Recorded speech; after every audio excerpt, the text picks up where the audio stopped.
mübarek Anadolu insanının kılcallarına kadar sızmışlar.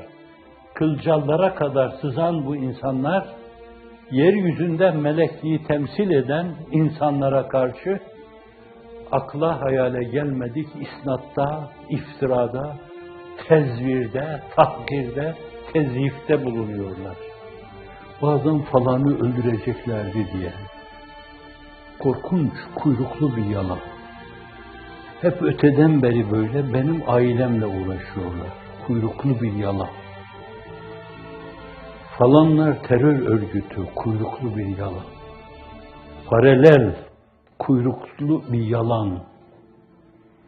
Ve bunun karşısında sesini çıkarmayan dilsiz şeytanlar.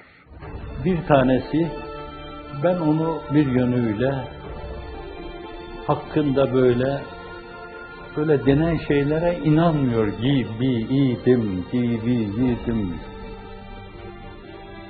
Bunlar fırak-ı dalle demesiyle taşlar yerine oturdu. Demek ki gerçekten dönmüş gibi görünmüş kılık kıyafetle. Fakat dönmeyip yerinde durduğunu fırak-ı dalle demek suretiyle tespit ediyor, tescil ediyor maşeri vicdanda. Biz değil öyle sadece bir basit ilmihalle, onların öğrendikleri gibi kitapların fihristine bakarak, fişleyerek, işleyerek, ortaya kitap koyup kariyer yapan insan değil. Bir kitaba bakarken 30 kitapla müzakere ederek ehli sünnet vel cemaatin mübarek mülahazalarını zihinlerimizin bütün nöronlarına işlemek üzere işledik. Ben bir şey söyleyeyim. Belki sonra bakar öğrenir. Buhari'nin 1. hadisinin ravisi kimdir? Yemin ederim sorsanız bilmezler.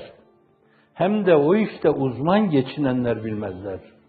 Evet, size terör örgütü demek dünyada en garip bir isnattır.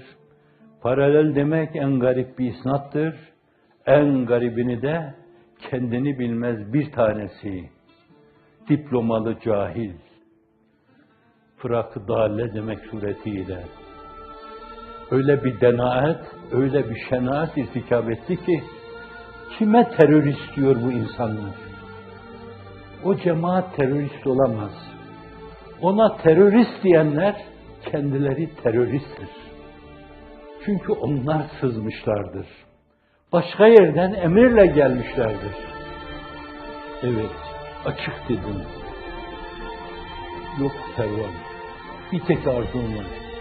Bunu bana yapanlar, bu hizmete yapanlar, idam sehpasına götürdükleri zaman tükürün o zalimlerin hayasız yüzlerine.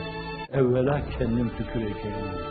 Mahkum insanları derdestetip içeriye atanlara, mala mülke el koyanlara ve arkadan bunlara kara kuşu kararla fetva verenlere, hiçbir zulüm yapılmıyor diyenlere ve bunu açıktan açığa medya diliyle ifade edenlere, yapılan her şey, binlerce insan haksız, hukuksuz, hak hukuk ayaklar altında çiğnenirken yapılan şeyler gayet adilanedir diyen kara kuşu efendilere, onların yüzüne tükürmeden gidersem içimde ukde olur.